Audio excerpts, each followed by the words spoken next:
lot of like really, really young bros and babes that are just discovering it all for the first time. So how did you get into TNA?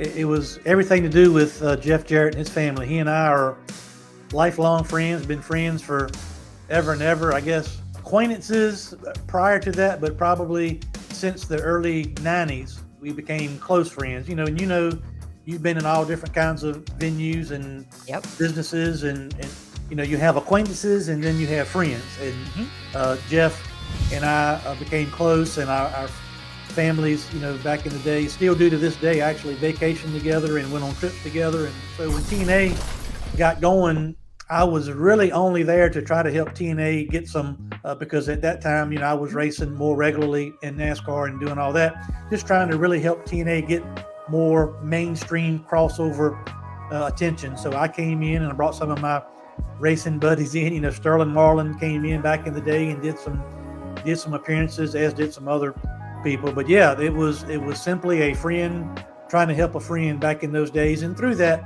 obviously met a lot of people, including you, that was a part of the TNA family back in those days. And we truly, back in those days, were trying to reach people one at a time. That's really what we had to do back in those days with TNA, is just try to take the message and the brand to people's doorsteps, one person at a time. And that's really what it was all about in those days, building a house, building a foundation. It was no substitute for just getting out and doing it and the hard work. And so we had it was a lot of hard work, but we also had a lot of fun back in those days doing that. I think back to those days, to Abyss and AJ Styles and all those people that were so ready to get that opportunity and really took advantage of it. And 20 years later, both of those guys in their own rights, as well as many, many others, have made good livings because of the opportunities that TNA provided them, 20 years ago.